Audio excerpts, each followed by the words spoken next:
Hi, thanks everybody for joining us. Hi, Keith. How are you?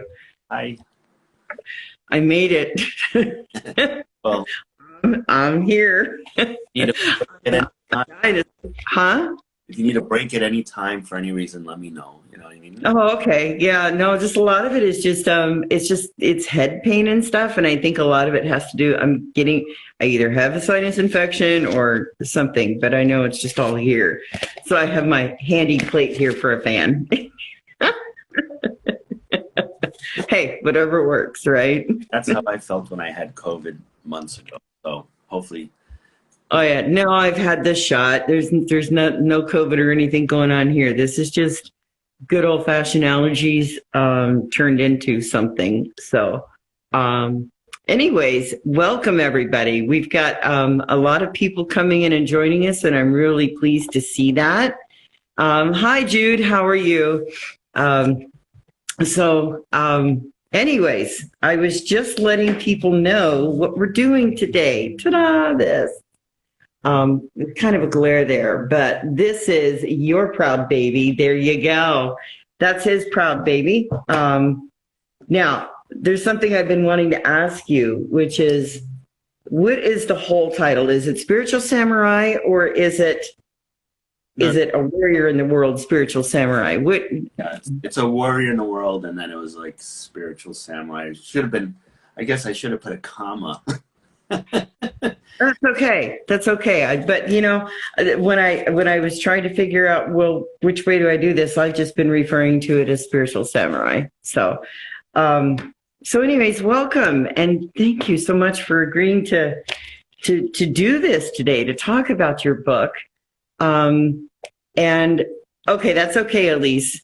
Now, you guys, I will let you know I'm going to try and keep track of the questions down below. Sometimes I don't always see the questions. I know last time I did a live, I felt horrible. I was interviewing Leon Walker, and I couldn't.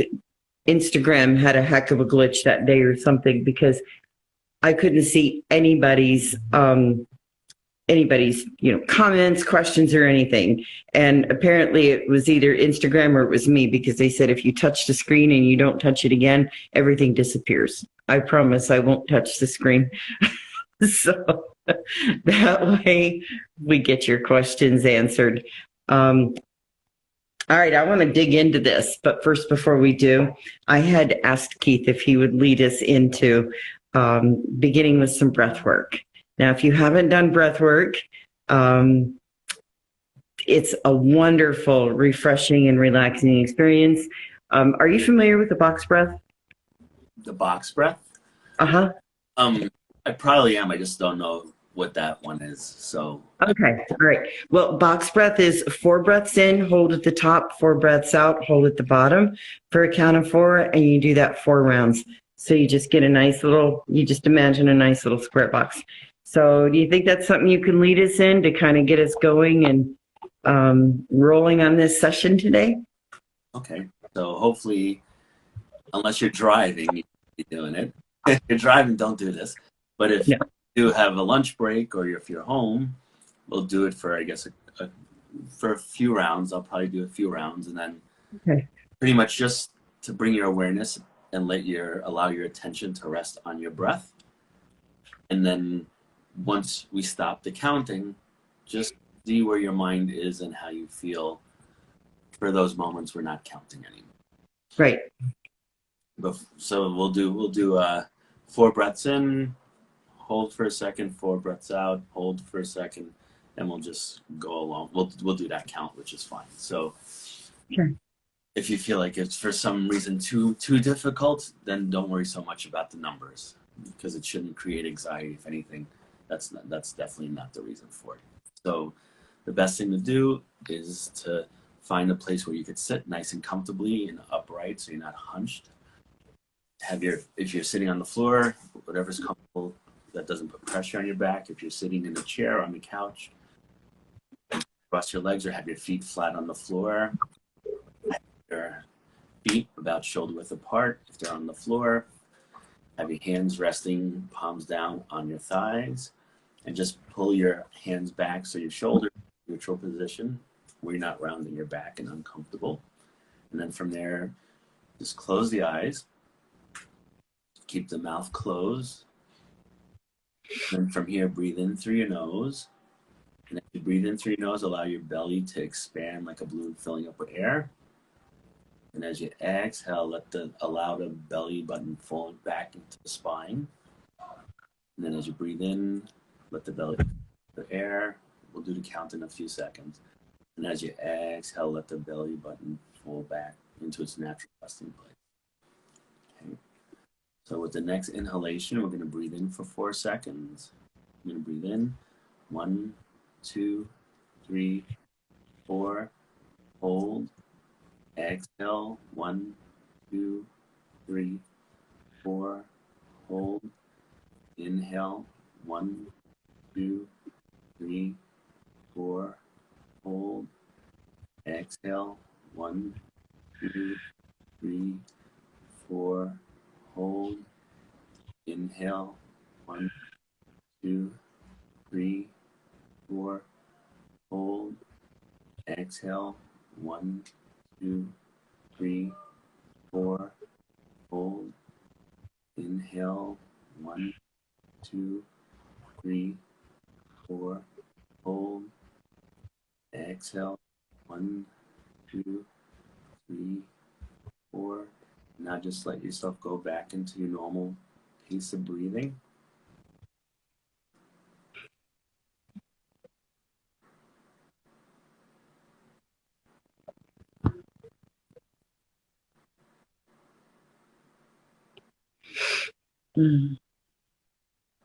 Just notice where your mind is after just those breaths. Thank you. So super quick, of course, but one thing for sure, if you do feel ever where you're stressed or any anxiety, whatever, and you can get up to a place where it's quiet, whether it's sitting in the park or a different part of the office or room, or even going into the bathroom if you have no choice to go there to sit. Just focus on the breath, allow your awareness to come to that place, take nice deep breaths in, not forced, but just comfortable, and just allow your awareness to lie on your breath. And then after you do the count for at least 4 to 8 cycles, let that go and just see where your mind is. And this will help a lot with anxiety and racing mind stuff and all that other stuff. They call this practice, but you're focusing on your breath, and it's one of the simplest things to do when it comes to any type of meditation. Thank you for doing that. Thank you for leading us through that. I've seen that you've also done some meditation videos. Those have been very helpful. So for breathwork is one thing that I subscribe to wholly. It always helps me. I breathe when I get up in the morning. I breathe if I feel anxious. I'll either draw in a deep breath. I like doing the bliss breathing technique. That one, I've been practicing, really leaning into that one, especially. But I have found that is one of the primary recovery tools. Breathwork, meditation, and journaling have been, and journaling, I don't know about you, but I know journaling is what got me to started writing my book. Now you said that you wrote yours was written pretty rapidly, wasn't it? Yeah, I wrote it this time last year in 5 weeks. In 5 weeks. Okay.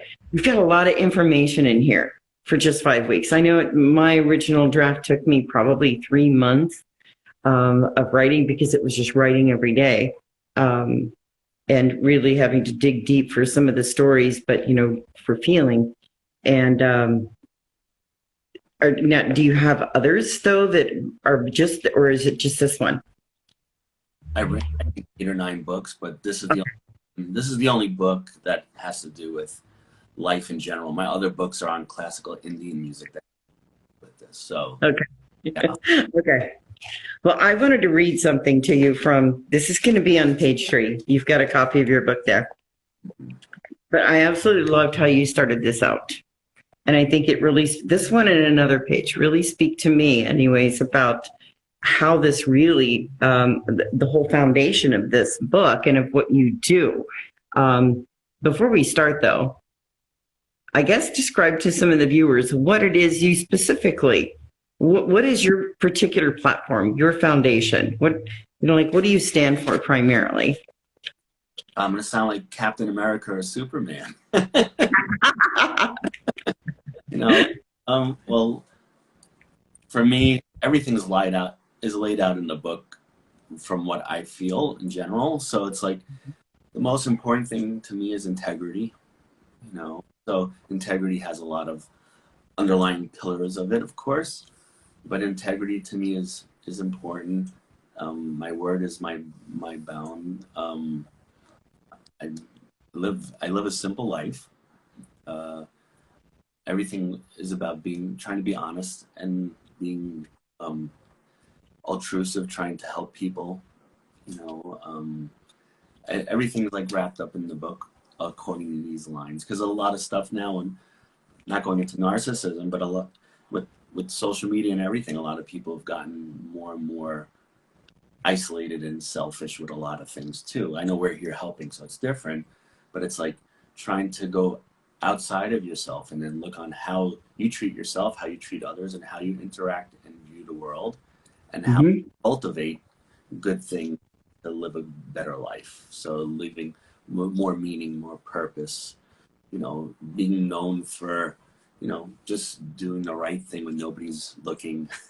All these things are intertwined in the book. So I touched a little bit in the beginning about social media and the news and, some stuff we believe because we've been kind of coaxed into that, but some people need to do some research to go beyond that, like, Yeah.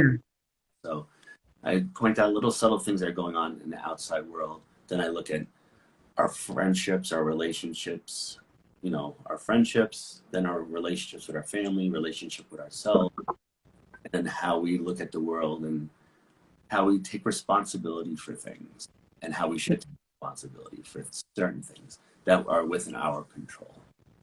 Yeah. So I guess just piggybacking off of that word responsibility, you open up talking about asking what freedom is and what does it mean to us. And emotional freedom is something to me that is it's imperative to recovery. That's what we're after. We're after that emotional freedom after we have left any kind of traumatic situation, whether it's an abusive situation or whether it's just trauma from something else. But I like when you add in here, though, you talk a little bit about freedom, but then you also look at the definition of the word slave, which you write a person who's you gave the definition, a person who is the property of and wholly subject to another, a bond servant, or a person entirely under the domination of some influencer person. My thought was a slave to anger. So many of us become slaves to anger. So where I'm going to tie that into is some of the recovery tools to relieve ourselves of that anger, beginning with breath work, like we just laid out there. Many times, I believe, if we can remember those tools in that moment of anger, draw in a deep breath, walk away, any of the other things that you've, put out here in your book, that we can diffuse our anger, pretty fast. So do you care to speak about that a little bit? Because I just found that was a really interesting way for you to open up this particular chapter anyways, for your book. So, Well, when you think about any type of breath work or any of that stuff, you have to think of, okay, anger, what does it make you do? How do you respond? How do you react? What do you naturally do, right? So some people lash out right away. Some people might take things the wrong way and express it the way that they perceive it and project onto people. So what's an easy thing to do? If you're doing breath work at home when it's nice and peaceful, it's easy to do, right? Because you have that space and that environment to do so. But now, once somebody triggers you and you get angry, mm-hmm. you have that space to do so, but you always do.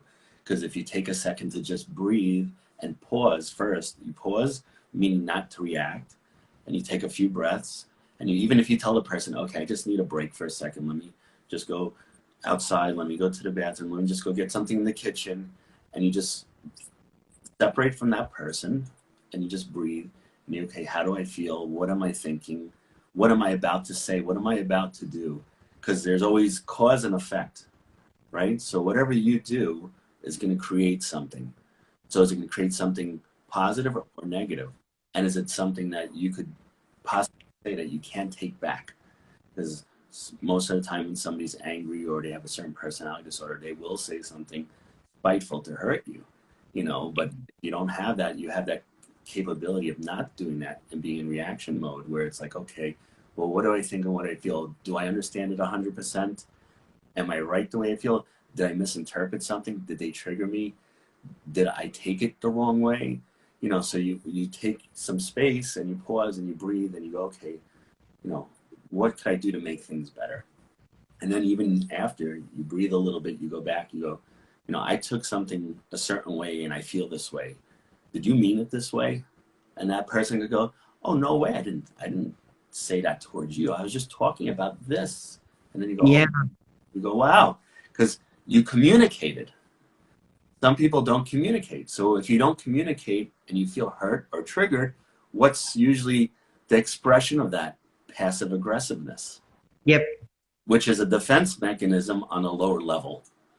Yep. You know, and that could only create pain and suffering for them and more for you. So sometimes Right. being assertive and asking something could diffuse everything because you're like, well, you know, I just stepped away because I had to take a breath in the moment because I was starting to feel this. And I just want to make sure this is from what I was feeling. Is this what you meant? And that person could have a few answers. They could say, no, I didn't mean that at all. Or they could say, yeah, that's what I meant. Or they could say, oh, wow, I didn't realize I said it like that, but this is not what I wanted you to feel. So it's like that could give you a lot of stuff because a person could say, oh, I did say that, but I didn't mean to hurt you. I didn't mean to come out that way. Or they could say, yeah, I meant to hurt you.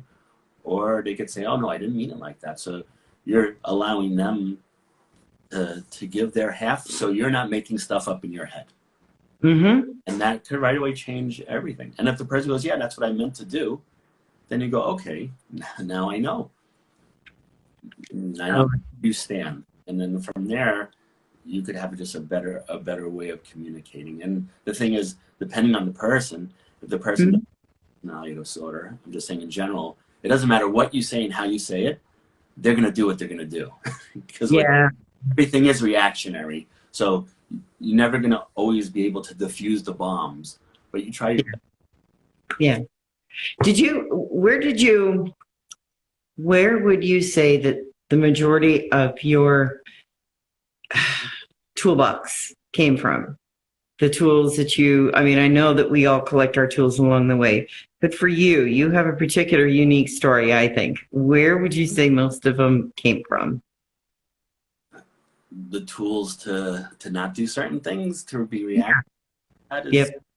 I mean, even as a child, I was very a lot of things, but I didn't know how to express myself in certain ways because of growing up in a toxic environment. So I used to bottle things up, and then I realized that's not good. You know, so how do I do it in a better way that could possibly give better results? Right. And then sometimes remember you could try your best. It doesn't guarantee anything. Like there's a expression I put in my book. It's like somebody goes, oh, you know, I'm disappointed.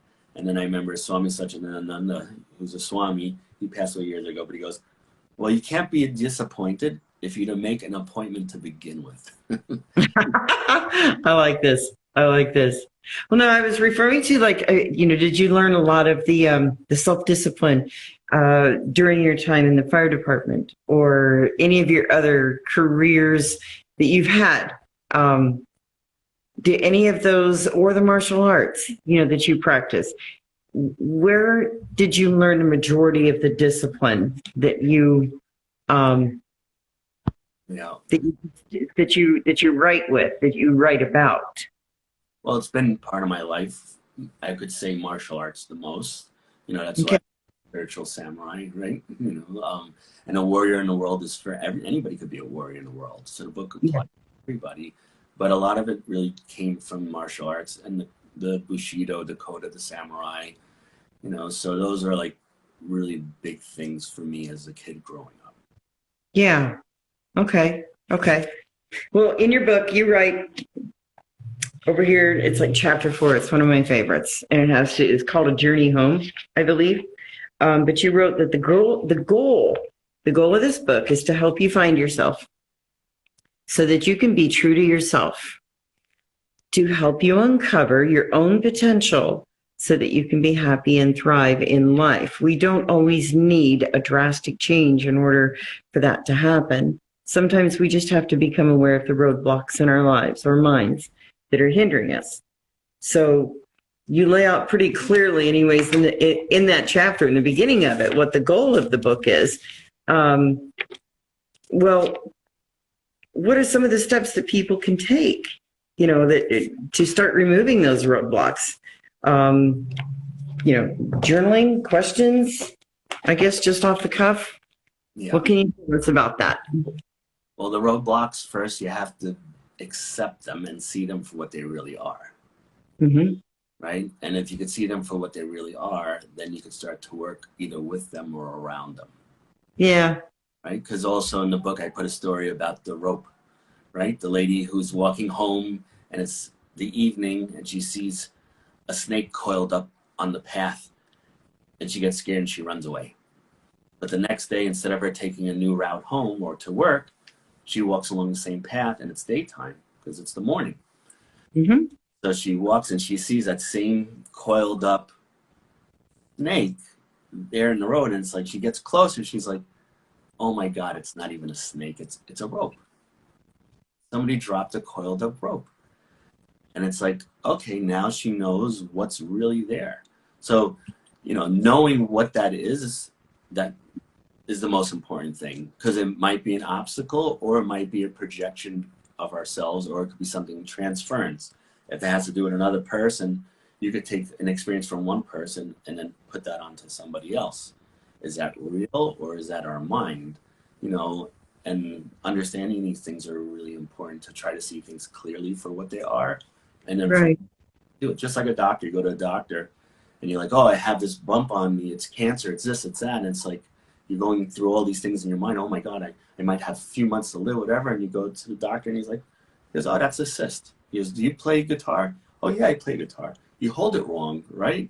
Do you hold like this? Yeah. He goes, yeah, that's a common thing that happens is you get a cyst. He goes, oh, I could drain it here and you're fine. It's nothing to worry about. But if you didn't go to the doctor and see it for what it really is, it could be on this huge event that's depressing and catastrophic in your mind, but it doesn't exist in reality. So accepting or acknowledging, because see for me, I know with unbinding, I encourage people to, of course, awareness is first. So it's awareness, acknowledgement, acceptance, and then application. And I know that's one of the things that you talk about in there as well. One of the interesting things that I've got to read this here is you were talking about when we live to make others happy. Just going to get into this here. I got to get your book. When we live to make others happy, we tend to stand on a slippery slope of shame, suffering, and guilt. That's what you started writing there. The inauthenticity to ourselves creates a perpetual spiral into deep and dark places. There is a sense of unease and sorrow when we aren't able to be ourselves. Boy, can I say yes to that. Where am I going with that? When we are not ourselves, when we feel inauthentic, when we feel like we're carrying a dark energy, and I don't know how many people really get into their own energies and stuff. I know I do. I monitor a lot of how I'm feeling. Every day I check my mood, but I've discovered that if I am not true to myself, that's when I start I can easily become attached to someone else, in an unhealthy way, like almost in fawning. And do you know what fawning is? No. Okay. Well, you have fight, flight, freeze, or fawn, right? And you're familiar with the fight, flight, or freeze. Fawn is basically, when you're giving all of, you're sacrificing who you are for the sake of someone else, for the sake of acceptance. But you went in there and you were starting to ask about ask questions anyways, in this about, how do I feel about, you were talking, let me see, how do I feel about what I do? Am I doing what I love? Is it a living that I feel proud of? Just a whole list of questions that you put in here as part of the toolkit. I'm going to call it a toolkit that you've got in that entire chapter about the journey home, going home to yourself. A whole lot of helpful ways and techniques. So besides questions, what are some of the ways that you find that we can remain true to ourselves? Besides journaling questions or even questioning ourselves, what are some of the techniques that Yeah. you Well, feel that, connecting to your heart. It's like, what are you attracted to? What do you love to do? What inspires? What okay, motivates? These things is your driving force. So if you're in a relationship, do you still do those things? Have you lost those things? Have you lost yourself in a relationship where now everything you do is a self-sacrifice because they're the God that you're sacrificing yourself for? So I put the two chapters, I think it's 3 and 4, for some people is really difficult because the questions are very deep and very straightforward, where it's like, what do you do now? What do you do it for? Who do you do it for? Do you do anything for yourself? Do you do everything for them? Are you using them? Do they use you? It's like, is it a mutual relationship? Is it a one-sided relationship? So a lot of those questions are really difficult. I remember somebody's mom who read the book, she's like, I don't want to read this stuff. She's like, I don't need to know about this stuff. So it's like, right. she did, but it's very difficult for her because a lot of the way she lives and her friendships are all very fake and superficial. So there is no deep connection. It's all a facade to look good for other people. And say you have this many friends and this and this and this and that. And, it's difficult for some people. And the person's in their mid-60s. So it's like, oh, I don't want to read this stuff. I don't want to know what's going on. It's like, who cares? It's like, well, your quality of life is your quality of life, right? Quality over quantity. It depends on the person. I Yeah, have one friend that really loves me and cares about me, then 5,000 friends on Facebook that don't know me from a hole in the wall and couldn't care less about me. But, some people, it's all about the numbers. So with this, it's like I laid out a lot of questions that make you look at your friendships, whether they're superficial at work or outside of work, your relationship with your family, your relationship with your loved ones, you could say, intimate relationship, and then your relationship with yourself. Because sometimes you lose yourself in relationships because you're hoping to get the love that you either didn't get as a child or you don't have for yourself. And that's when you start to be on a slope of danger where now somebody has control over you. Because, you can't, if you look for everything outside of yourself, you're always going to feel empty in the end. Because if that person doesn't give you what you expected, now you're disappointed, and now things start to change. absolutely. Looking for things outside of ourselves, that external validation, that many times is, well, we come into a relationship already with insecure attachment styles. And then we add on top of that, the propensity for seeking external validation. We're already setting a powder keg up for relationships that can be really violent, either psychologically, emotionally, sexually, any of those. So, was any of your book written from personal experience, from trauma? I mean, was that ever a factor in it? It was pointing out the reality of the world we live in and the reality of people. Okay. people are not perfect. Nobody's perfect. What?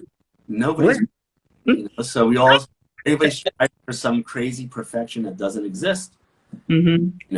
and then some people thrive off of that where they go, oh, if I make you feel perfect, then you're going to attach to me and then I could control you.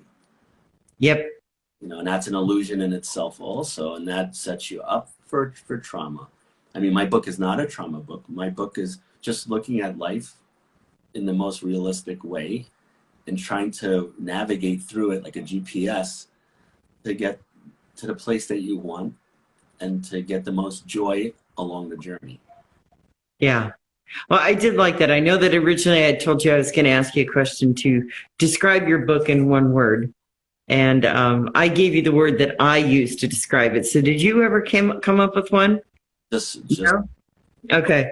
Well, the word I used to describe his book in one word was medicine. He even mentions Keith. You even mentioned in there in the early part, the introduction, the word medicine. But I really do feel that it's got a lot. There's so many different antidotes. There's the stories in there are amazing. I will say that. There's a lot of neat parables, and I really did like how you laid out the order of this book. It was well thought out. So props for that. But I'm going to ask you something now that you probably weren't even aware I was going to ask you. Let's hear about you. Let's tell the people who are here about you, about who you are. Who is a warrior in the world? Who is Keith Villanueva? I consider myself a simple person.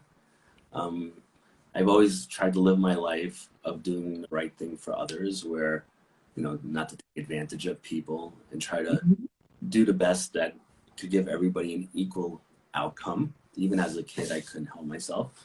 I was always one of those kids that, if we're friends, you have nothing to worry about. You could trust me because I'll never backstab a friend or anything like that. And I never have. I'm very honest. I practice what I preach. Whether you see me, whether I'm in front of you or not, I'll do the same thing. It doesn't matter. It's like I don't do sneaky things behind people's backs and all that stuff. I've always lived a life of service, pretty much. I joined the Marines when I was a teenager. I joined the fire department because of 9/11. I never wanted to be a fireman. I was on my way to being a physician assistant, so I got all the prereqs for that. And then I went to school for exercise sciences because I was like, oh, I'll do sports medicine. So let me have a background with that, and then go in for PA. And 9/11 happened, and I go, oh, wow, I didn't know that's what firemen do. I go, that's why I joined the Marines, to help protect and save people, and I'll risk my life to do that. But in the military, it's all politics and blood money. With this, it's like, oh, these are people in your neighborhood, in your country that need help, and there's no politics or money involved. So I took it, and then I was in it right away, and it fulfilled everything that I really wanted because I felt like I was of service to people. I live a simple life. I've always been into spiritual stuff, even as a kid. I didn't even know it. I used to meditate as a kid. Nobody taught me, but now knowing about it, because I teach yoga and meditation stuff too, that I was doing it right. And I don't know, if you think of past lives, who we might have been. In my past life, I might have been a monk or something. I don't know. Probably in the East for sure. But yeah, my life has always been like this. And also the people that are in my life, I want to do the best for them. I want them to know that I'm always there for them and I love them unconditionally, and they know that. So I have an adopted son since I met his mom when he was 8 months old. He's 22 now. And, it was tough because as he was growing up, he still had his father come in and out of the picture, where I didn't get any love from him, as a child. But I didn't care because I loved him, and it didn't matter. So I just did what I did from my heart. And if it panned out to be beneficial for me, good. And if it didn't, it doesn't matter because I still loved him in the way that I knew I could. And now, a few years ago, he told me all these beautiful memories that he had and stuff. And it's like, in the book, I talk about attachment, right? So attachment and desire. So sometimes we're so attached to a certain outcome that we only do it to get these results. And then that becomes very selfish. So it's like, if you love somebody, love them, just love them. If they're a toxic person, you still love them, but you don't have to be around them. You can say, oh, well, I still care for this person. I wish them the best, but they can't be in my life because they're damaging. You know, you don't have to turn anything into hate, because that's something that's very heavy to carry with you. Yes, it is. There's a story in the book with the two monks crossing a little river. Did you read that one? Yeah, I did. But go ahead and share it. So this is an old tale of wisdom where there's two monks and they're going on a path home, and there's usually this little crossing bridge, and there was a bad flood recently. So they get there and there's no bridge. So one of the monks is older, but they're brothers, of course. And he's standing there and he's like, oh, wow, this looks, kind of deep and it's a little far, but we can make it. And as they're looking there and he's contemplating, a woman walks up and she goes, oh man, the bridge is gone also. It's like, I can't go through. I'm wearing a dress. I can't go through the water. So the young monk just goes across, doesn't think anything about the woman. The older monk, he stands there and he's like, well, there's no way you could get across. He's like, no, definitely not. He's like, well, I think if you hop on my back, I'll give you a piggyback across the water. And then when we get there, that's it. We're both on the other side. So he picks up his robe above his knees. She gets on his back. He goes really slow across the water. He gets on the other side of the river. I'll just say river. And then he lets her off. And she's like, oh, thank you very much. He's like, my pleasure. He's like, God bless. And him and his brother start walking. They finally get a mile past where they were. And the older monk is looking around. He goes, oh, you hear the trees, the birds. It's so beautiful. And the young monk is angry. But the whole time he's angry, and he's just, because of what happened as a monk, you're not supposed to touch another human being, especially the opposite sex, because of your vows and this and that. So he's so angry and infuriated of his brother breaking these vows. It's like, who cares if she needed help? It's like, you can't touch her, So he's just so angry. Where finally he just yells at his brother. He's like, I can't believe you let that woman get on your back to bring her across there. It's like, you're not supposed to touch anybody. It's like, I can't believe you did that. Shame on you. And his older brother looks at him and goes, wow, that's amazing. He goes, I dropped her off all the way back there. Why are you still carrying her? Oh, nice. Nice. So this is like anger. It's like, when you have so much anger for somebody, you have to carry that with you, with yourself. And that can never be positive for you. So, understanding somebody did something bad to you is one thing. But do you have to carry that around for the rest of your life? No way. I've encountered so many devious people my whole life, in the Marines, relations, family, best friends, everything. If anything, I should be paranoid and hate the world. I haven't let anybody foreshadow my love for people. I'm the same way. It's been questioned, how can I have gone through so much in my life and still and come out having a positive mindset. I had to work for that positive mindset. I had to work, and there was a lot of blood, sweat, and tears that was put out for that positivity. Intensive daily inner work for a good couple of years running. It's not as intense now, not to the point where it was, but you have to work for that mindset. Because I was that angry victim. I was thinking that I wasn't in the victim mindset. And wow, my eyes were opened. I had it all pointed out to me, how I was living in the victim mindset still, even though I thought I had passed all that. And I was angry. Very, very angry, and felt that the world, not that the world owed me, but that it needed to give me an apology. And once once I recognized that side of me, that's what was keeping me feeling heavy and icky and yuck and dark. Then I started asking the questions. Okay, well, how can I get to the other side? How can I reverse this? And now that I've found basically not so much a community, but another part of the world that actually vibes on positivity, not toxic positivity, not where it's to that fake, Yeah, it's not. Yeah, I can't handle that. But at the same time, and for me, I understand I understand where that anger comes from. I really, really do. But I also believe that there comes a point, like you said, why are we still carrying it? We've got to get to that point. We're not going to heal. We cannot heal. We're not going to let it go unless we absolutely, and it sucks, but we have to get rid of the anger ourselves. No one else is going to do it for us. We have to do it ourselves. Support is important, I think. And I know that you had mentioned that in here too as well about, finding your supports and finding your community.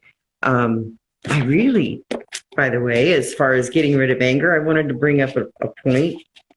Let me see if I can find the page in here. You give a nice list of all the different ways. Let me see. You give a nice list of all the different ways that you can reduce some of the anger, reduce some of the emotions that surround. Let me see if I got it here. You talk about, things like, of course, there it is, music. I love this because some of these are really creative. I believe in, creatively moving your emotions through your body. But one of them is music. You mentioned dancing, martial arts, of course, fitness, yoga, art, reading, games, volunteering. Do you have any others that you want to add to that list? Well, this is to reduce anger, or this is more. Well, no. I mean, you wrote specifically ways to find joy, but if you're going to find joy, you can't have joy and anger in the same space. I just don't see where you can. I mean, you can be frustrated, you can be annoyed, but that would be like telling somebody that you can, carry shame and love in your body at the same time, which there again, you can, but you can't have them standing side by side. So if you're going to be releasing anger, you're replacing it with something, right? You're replacing it with joy, with positivity. Well, the thing is, there's something spiritual bypassing. Yes. Where I start to now, it's like almost somebody say who has an addiction, whether it's drugs or alcohol, and now they become a radicalized religious person. Mm-hmm. They didn't get rid of any addiction. They just transferred it over to something else. Right. But they're still addicts in a way. They found a different addiction. So now, if you're angry, there's no way you could get over it unless you work with it and through it. You have to work through it. You could do stuff to make yourself feel better, but then once you're done doing that, the anger's there, or the anger could carry over into that thing. Because you could go take dance classes that you like, but you could treat your dance partner like shit. Yeah. I've had that because I was a salsa dancer. So I remember sometimes being partnered with some girls and they just give me this look and it's like, I go, what's your problem? It's like, we have to switch partners. I don't care who I dance with. We're practicing certain moves. But they were so nasty and it's like, wow, it's like, aren't you enjoying yourself? And what's the problem? I'm not interested in you. I'm just here taking a class. So your anger will spill into everything if you don't work on it. And there's some people who are just always angry, and that's who they are. There's Psychology Today magazine, where this was years ago, where on the cover it's like, happiness is a gene that some people just don't have.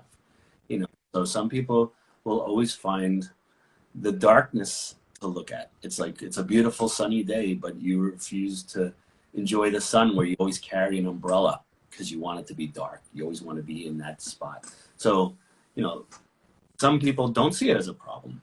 They're fine because they're okay with it. But if you notice that you're carrying around anger and resentment and hurt, journaling, looking through it, doing spiritual practices are helpful, but they won't get rid of it until you have accepted things for what they are, know that you can't change them, but now you can work through them. And then as you work, you could start to, it's like almost like having a backpack full of garbage. Every so often you could finally get stuff out of there that you're not carrying it, so you become lighter. And then finally move on and start to enjoy things again, and not punish other people for something that they didn't do, because that happens too, where you have people who date prematurely after a bad relationship, and now they're projecting their feelings onto that person, but it's more of transferring what that bad person did, as this person that you're meeting does the same thing, and now everybody's a villain because they haven't worked on anything. So they're trying to go out on dating to get out and be happy and enjoy life, but they can't because they're still stuck in that bad relationship. Yeah. Anger and resentment they haven't worked through. That's why it's always good after getting out of a bad relationship to have some time alone. Doesn't mean isolate yourself, but to be alone, not look for somebody else to distract you. So you go to therapy, you talk to friends, you read self-help books, you maybe go to group therapy. There's something called Al-Anon groups, which those are for people who've been in relationships or are in relationships, an alcoholic or a drug addict. And these are other people that are going through the same thing. So you're not being alone, but to look for somebody to help you forget somebody else is always a setup for disaster. Rebounds are usually bad. Yeah, and rebound, and it's just like you might find the same person or somebody even worse. But like working with your anger is super important. What's the Buddha saying I put in there? I go, you won't be punished for your anger, you'll be punished by your anger. I believe that. So on your intentions with a lot of stuff, if you notice that you're really angry about something, you don't take it out on your loved one. You tell them, hey, had a really shitty day. I'm about to explode. I'm going to go for a walk or to the gym, or I just don't want to talk. I want to go in my room and listen to music or do whatever and you tell them, you warn them. You don't take it out on them. These are important things, because now you're punishing somebody that loves you and cares about you because you don't know how to communicate. And communication is a big thing. It doesn't always guarantee that that person will receive it the right way, but it takes away the mind reading that you think other people are capable of doing, which is not there. Yeah. If you have an opportunity to share a very important message with, with the internet, with the world, what is that message? What's the message you want people to know most?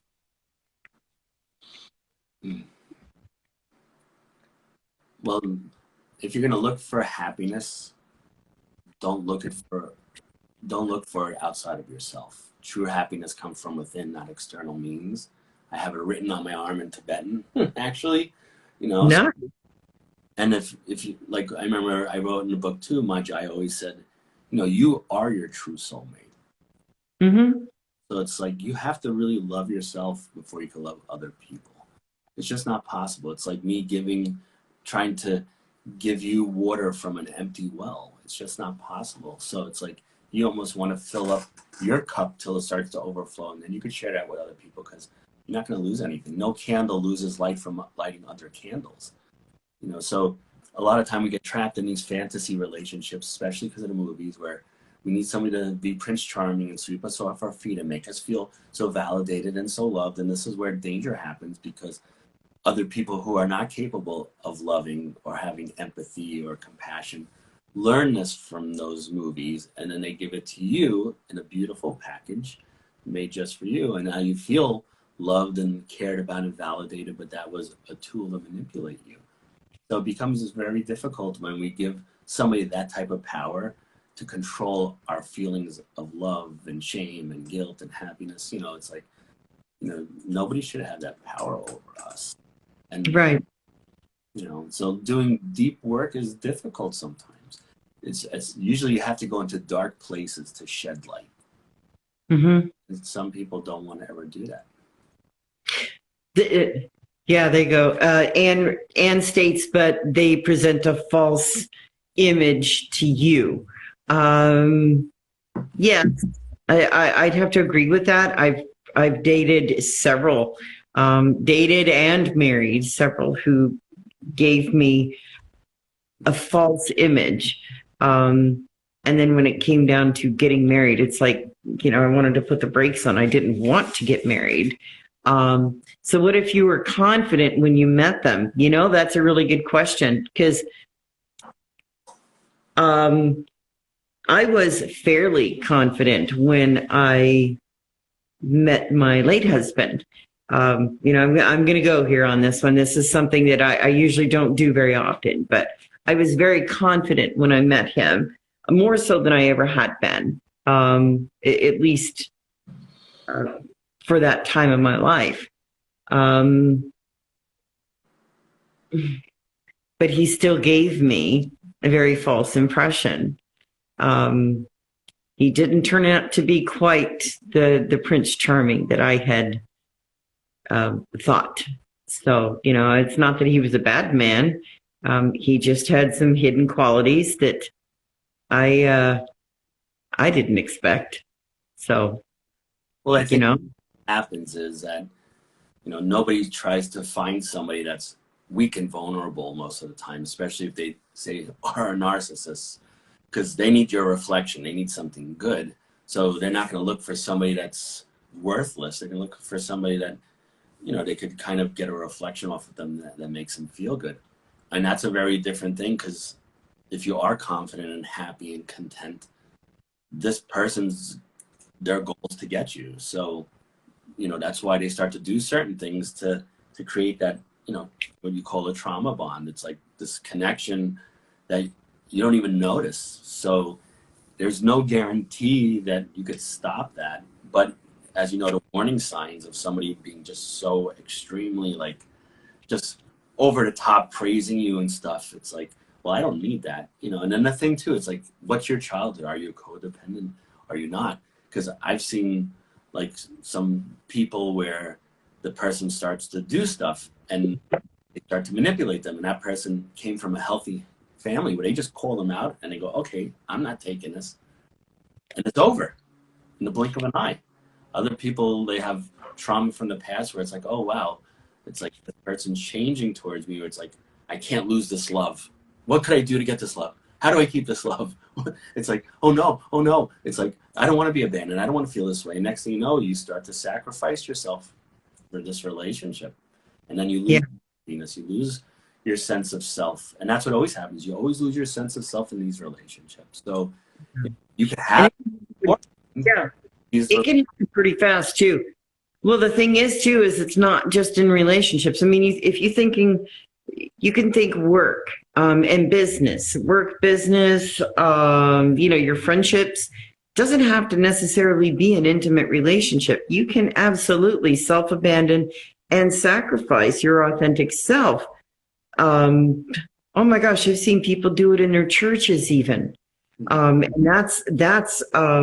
that one gets into a whole different ballpark. But I have seen people try to find happiness externally, and instead they wind up changing completely who they are just to be accepted by other people, at work, at church, in their groups, in their clubs, in their communities, their schools. See a lot of that in high school, junior high and high school. It's really,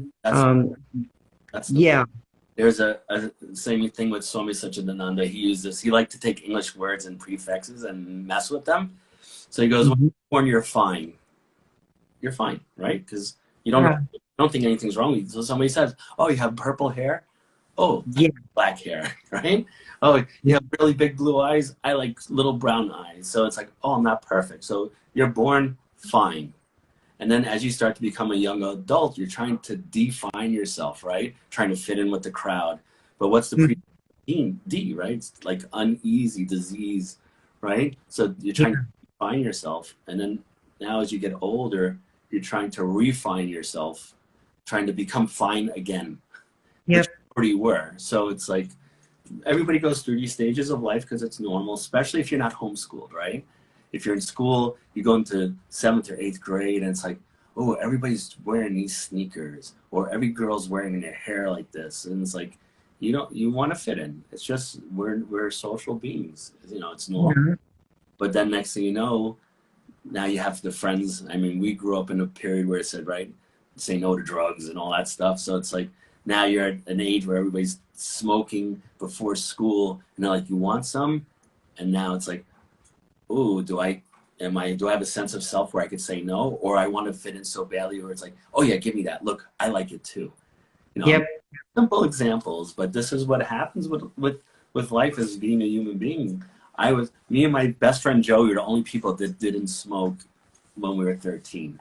And now he's an adult, of course, right? We're all older. And he smokes. So I saw him once and I go, look at you smoking cigarettes. I go, you should have been at least cool back then when you smoked with everybody. I go, we're the only two oddballs that didn't smoke and now you're smoking. I go, you could have taken advantage of it back then. But at least he was strong enough to not be peer pressured, and neither was I, because I don't care if you're gonna have me do something that's not good for me and you don't have my well-being in mind, then you don't care about me. So I'm not going to do it to impress you. But not everybody's so strong-willed. So Yeah. this wraps into everything: going to bars, going drinking, going partying, being promiscuous. There's a million things you could add this to. So these are like simple things. As a child, you get tested with, and then it's like, okay, so what do you do with that? Okay, the last part cut out. What was he said? What's that? No, the last part of it, what you had said, just cut out. It was like it just blipped out or something. So Just saying all the, as long as we're old enough to have friends and relationships, we're always going to be pressured into doing something that we don't feel comfortable with or whatever it is. And now it's like, you have to value and respect yourself enough to stand up for yourself. yeah, You're always going to be tested as long as you're alive. It doesn't matter if it's even your grandchild. Come on, grandma, I want to stay up really late. Please, please, please. Okay, I'm the best grandma in the world. Stay up late. And then in the morning, they can't wake up for school. It's like, shit. Yep. Oh, I knew it. yeah, Also having healthy boundaries shows that you love yourself. that's true. That is very true. Boundaries is one of them. Anne had mentioned in there about how self-love is extremely important. Yes, it is. And I think honestly, I had to ask myself several times, where does the journey begin? Well, if you want to back up the train, it's going to start with awareness. Now, we can't teach awareness. You can't force it on people. You can't insist that people be aware. It's a point in your life where you just come to on your own. Some people can point it out to you and they can say, hey, you've got X, Y, and Z going on, or, you really seem to be in a tough spot with your relationship or whatever. But we can't drag awareness to people. They have to come to it. Well, then there's acknowledgement, like you had talked about earlier. Acknowledgement of what, though? And that's where you have to get into acknowledgement of your truth. That it's your story, what happened. You have to acknowledge that, yep, had it pretty rough as a kid. I'm angry about it. Acknowledge the emotions. Acknowledgement that we need some of that help. And then there's that acceptance. Acceptance of, I'm going to let you pick it up from here. Acceptance of what? What would you say that we need to accept? Well, you accept things for what they truly are, but it doesn't mean that it's okay. You understand? Mm-hmm. Is a mean person and is spiteful and manipulative, just let's say, it's like, okay, I accept them for being like that. Doesn't Right. mean I change them, but doesn't mean I allow that person to be part of my life any longer, or I allow that person to, go past boundaries that I've created to keep myself at peace and happy and healthy. So accepting things doesn't mean allowing things to destroy your peace. It doesn't mean allowing people to harm you. You could accept somebody as a bad person, and you don't have to give them, all this freedom to do whatever they want to. Right. That type of acceptance, same thing coming back to, unfortunately, narcissism. People it is, but it's like most people project, oh, there's hope. They could care, they could feel. It's like it's your own projection because you can't accept who they are. And then from you not accepting them keeps you attached to them, whether they're in your life or not, where you can't move on. Yeah. So this thing of acceptance doesn't mean allowing somebody to abuse you. You accept Right. who they are, and that's it. Just like there's a simple little story of a Zen master with his student, and he's like, teacher, what is enlightenment? And he points to the side. He goes, you see those two bamboos? He goes, one is long, very tall, and one's very short. He goes, this is enlightenment. You know, you don't stand there and look at the short bamboo, go, it probably has another 2 feet to grow. Just give it time. It'll be the same height, or it'll be taller. It's like, no, accept it for what it is at this moment in time. And don't change it. Just accept it. And then from there, do what's right for you, because unfortunately, the only person that's going to ever care about you the most or love you the most has to be yourself. It's impossible. Yeah.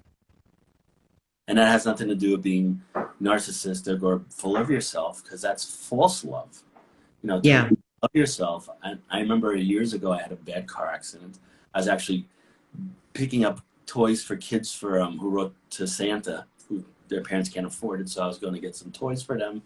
And I got rear-ended really hard. And then I remember I went to a retreat that week after, and I was in so much pain I couldn't enjoy it. But I was like, oh, let me try some Reiki.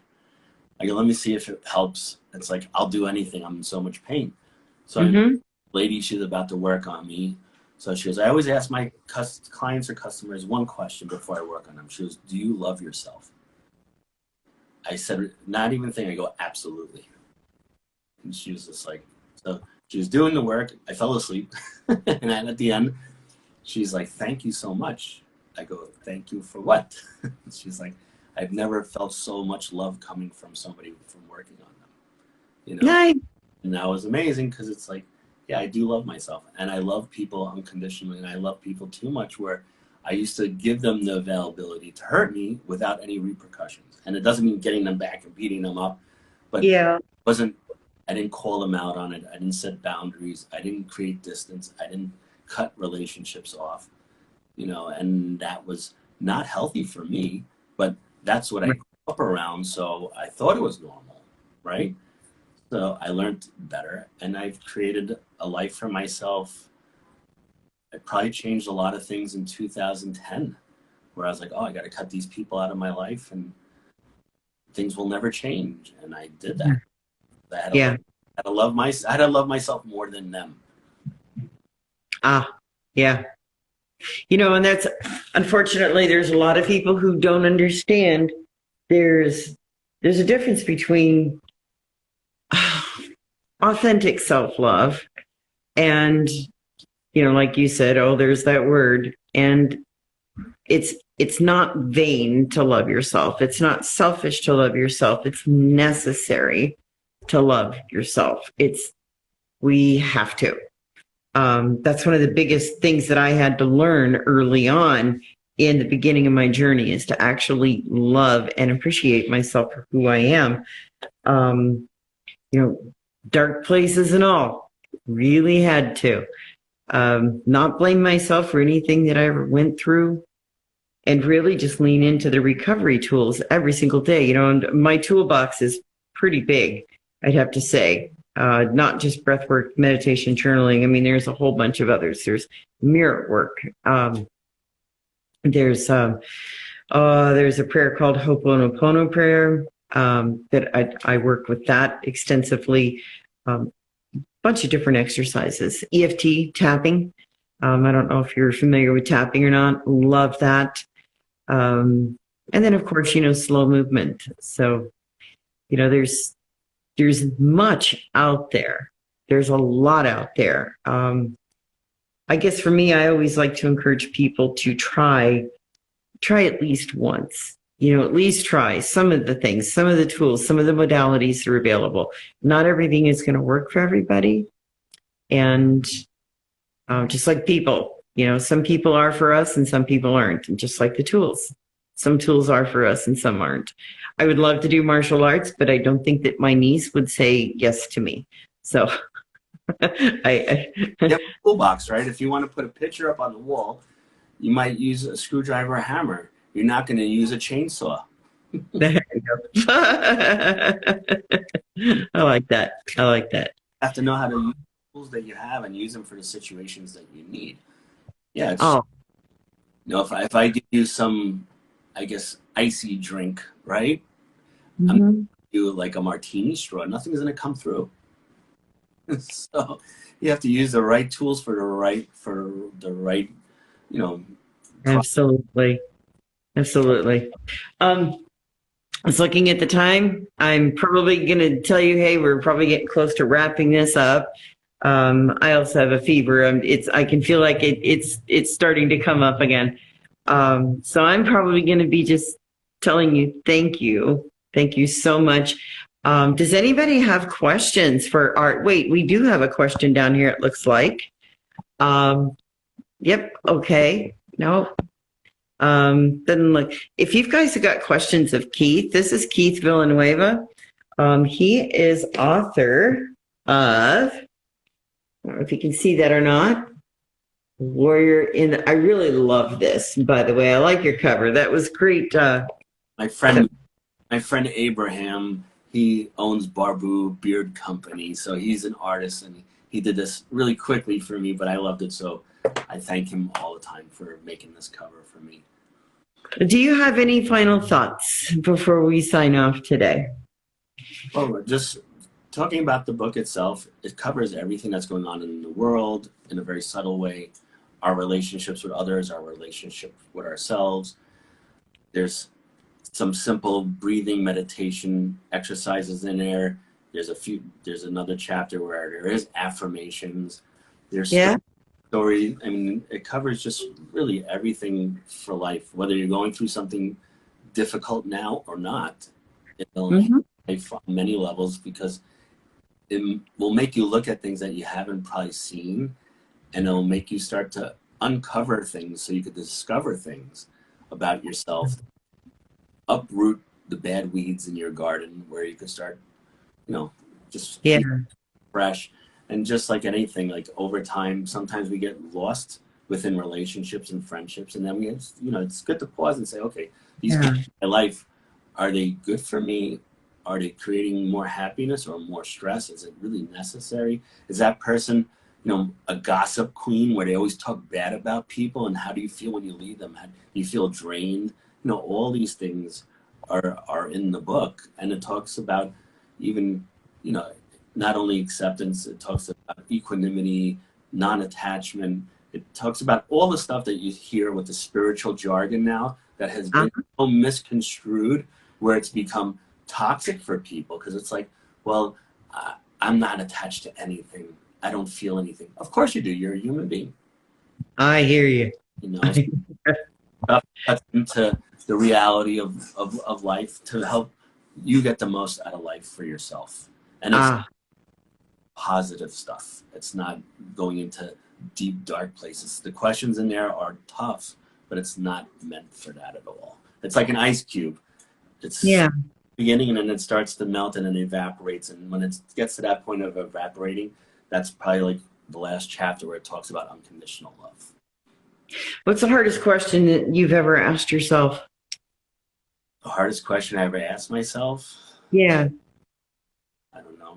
If anything, if I could think of one, it would be like, why am I still in this relationship with a bad person, a toxic person? Okay. It's like, why am I allowing myself to suffer for no reason? Right. That's probably one of the difficult questions. And the most difficult question was, what do I do now? Where do I go? It's like, there's other people involved, whether it's family or children. And it's like, that was probably the most difficult question I asked myself. Right. The answer was for myself, it's like, I have to love myself enough to do this because otherwise I won't last long. I was just looking at the screen here to see if there were any questions. I want to read to you can you see that where people are mentioning that you have a wonderful cover on the book, which it is. It is quite, I really like that. I see Sil popped on briefly. Bags and shoes. I want to do shout out to Anne, to Miss Elise. Had a lot of really powerful followers that follow me at Share Unbound. And guys, in case you didn't know, I just felt something today told me, I listened to my intuition. Something today told me to bring Keith on over to my Share Unbound page instead of the Book Goddess. Don't know what it was. I just know that I'm really practicing leaning into my intuition, and that's what I'm doing. So that's why we're over here today. And sometimes when you don't feel your best, you just want to know you want to go where you flow, where you feel most comfortable. And so that's what I decided today at last minute. Hey, dude, Keith, we're going to go over to this side. So that's where we are. It's an amazing book. I encourage everybody, please hop on Amazon, get yourself a copy. And Keith, how can they reach out to you? Well, on my Instagram right here, Yes. Warrior in the Worlds. I talk to a lot of people on here, helping them out. And yeah, that's probably the easiest way is on here, because I'm a lot, unfortunately, which is a good thing. But also, like with the book, there's some of the there's some reviews on there that give you a good idea of what the foundation of the book is. I know the review from Nia was very detailed, and I know her because her son used to be one of my students in martial arts, so she's very honest. So she put a really amazing review that's very detailed and to the point, to give you an idea of what the book is about. But this is a book pretty much you could go back to over for the rest of your life, because there's such beautiful gems in there.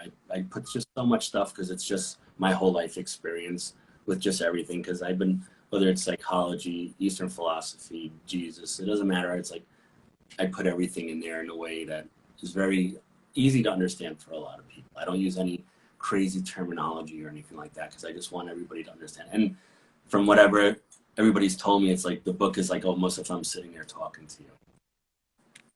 Thank you, Ms. Ann. And I have to, Ann, thank you for that. I will, I'm sure I will. It's just one of those things, I mean, you just, that's how life treats us sometimes. But Keith, I want to thank you so much. And I hope to have you back again where we don't dance so gingerly around the topic of narcissism. I know both of us, we fought really, really valiantly to stay away from that topic. And it's not that I'm against the topic. It's just that, sometimes you just get saturated. And that's, thank you. Take care, guys. But that you just get saturated sometimes with a topic, and you can become too immersed. And when that happens, it's time to kind of just take a step back. So anyway, thank you so much for sharing this, and for and by the way, my copy, I got a signed copy. So anyway, thanks, and we'll see you on the other side, okay? I appreciate you so much. Take care. Bye, guys.